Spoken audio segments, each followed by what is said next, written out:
नमस्कार। भाषा ज्ञान पर आधारित हमारे चैनल हिंदी जगत में एक बार फिर आपका स्वागत है। बच्चों, क्विक रिवीजन 2024 की इस सीरीज में हम चैप्टर वाइज रिवीजन करते हुए प्रश्नोत्तरों के माध्यम से पाठ के सभी आवश्यक बिंदुओं पर निगाह डाल रहे हैं जो आपकी परीक्षा में एमसीक्यूज और विस्तृत प्रश्नों के लिए भी आवश्यक हैं। हमारा आज का वीडियो कक्षा 10वीं कोर्स ए की पाठ्य पुस्तक क्षितिज भाग 2 के अंतर्गत राम वृक्ष बेनीपुरी जी द्वारा रचित गद्य पाठ बाल गोविंद भगत पर आधारित है। तो आइए प्रारंभ करते हैं। प्रश्न 1, पाठ बाल गोविंद भगत का उद्देश्य बताइए। उत्तर, राम वृक्ष बेनीपुरी जी बाल गोविंद भगत को समाज के समक्ष मनुष्यता, सामूहिक चेतना एवं लोक संस्कृति के आदर्श प्रतिनिधि के रूप में प्रस्तुत करते हैं। साथ ही उनका उद्देश्य मानव को ईश्वर भक्ति के बाह्य आडंबरों को त्याग कर आदर्श जीवन मूल्यों के पालन हेतु प्रेरित करना है। प्रश्न 2, बाल गोविंद भगत साधु की सभी परिभाषाओं पर किन गुणों के कारण खरे उतरते थे?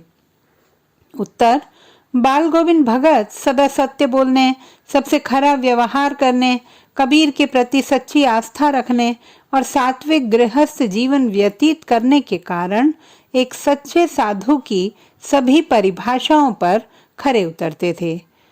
प्रश्न 3, पतोहू से पुत्र की चिता को आग लगवाना बाल गोविंद जी की किस मानसिकता का परिचायक है? उत्तर, बाल गोविंद भगत रूढ़ि विरोधी एवं नारी सम्मान के पक्षधर थे।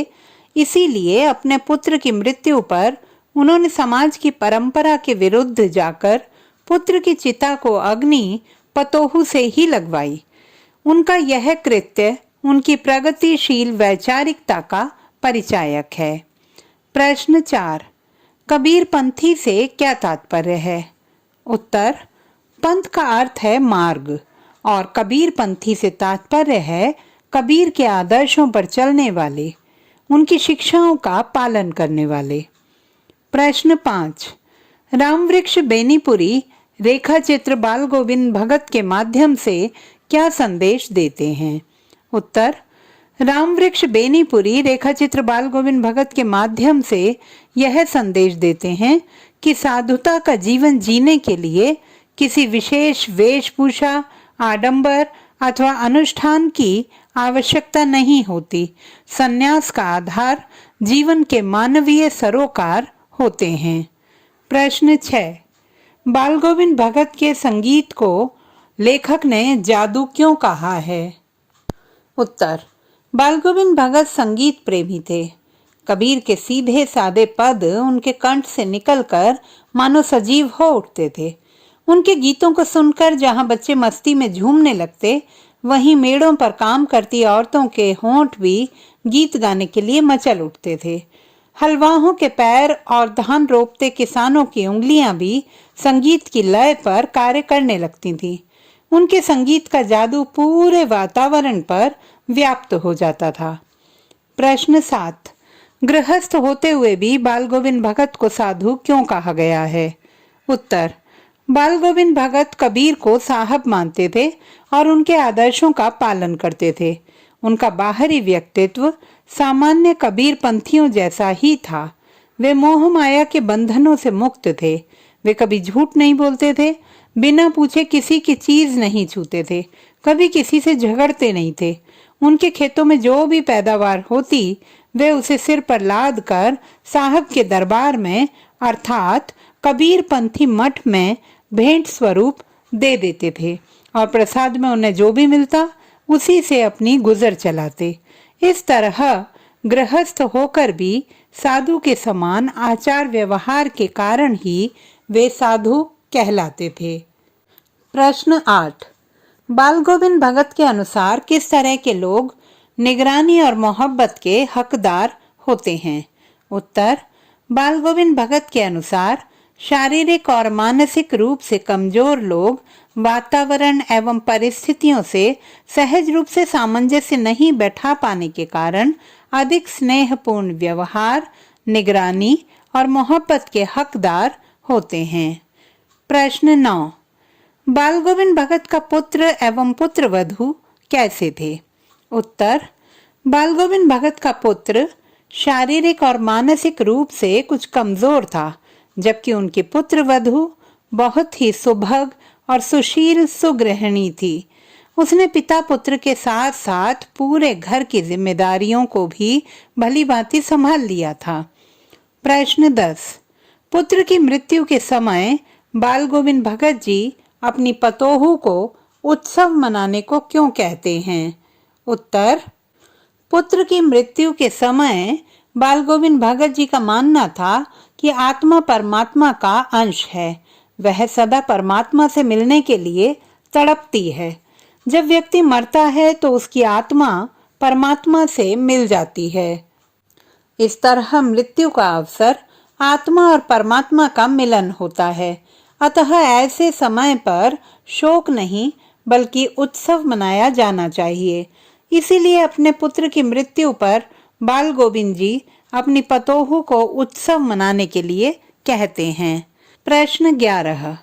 गर्मियों की उमस भरी शाम को भी बाल गोविंद भगत किस प्रकार शीतल और मनमोहक बना देते थे?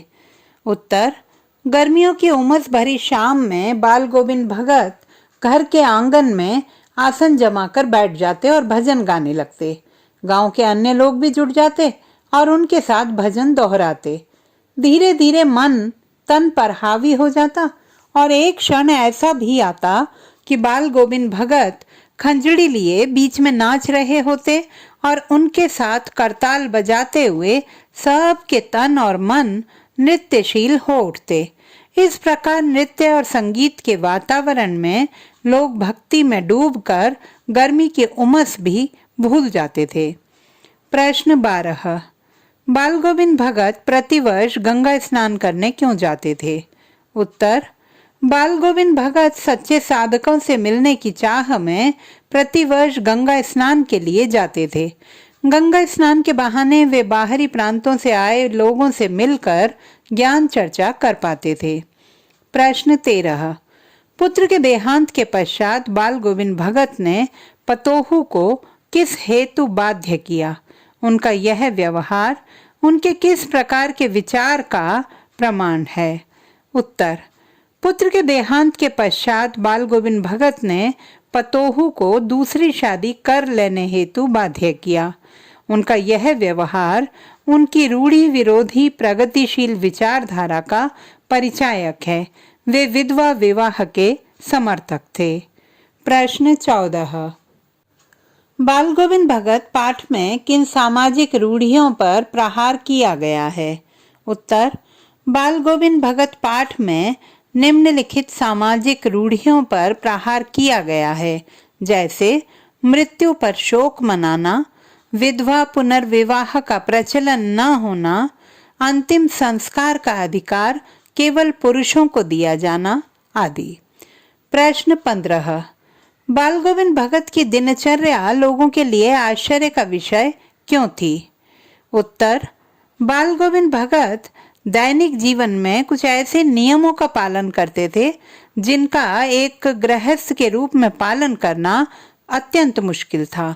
जैसे सुबह बहुत जल्दी उठकर 2 मील दूर नदी पर स्नान करने जाना, दोनों समय ईश्वर के भजन गाना, अपने खेतों की उपज कबीर मठ में भेंट कर देना, प्रतिवर्ष गंगा स्नान के लिए जाना और संत समागम में भाग लेना आदि। वे घर से खाकर चलते तो फिर घर पर लौटकर ही खाते। रास्ते भर खंजड़ी बजाते गाते, जहाँ प्यास लगती पानी पी लेते। इस तरह 4-5 दिन की लंबी यात्रा के लंबे उपवास में भी वे मस्त रहा करते थे। उनकी यही कठिन नियमित दिनचर्या लोगों के आश्चर्य का विषय थी। प्रश्न 16। बाल गोविंद भगत के पुत्र वधू उन्हें अकेले क्यों नहीं छोड़ना चाहती थी? उत्तर। बाल गोविंद भगत के पुत्र वधू उन्हें अकेले नहीं छोड़ना चाहती थी क्योंकि उनका दुनिया में कोई और न था।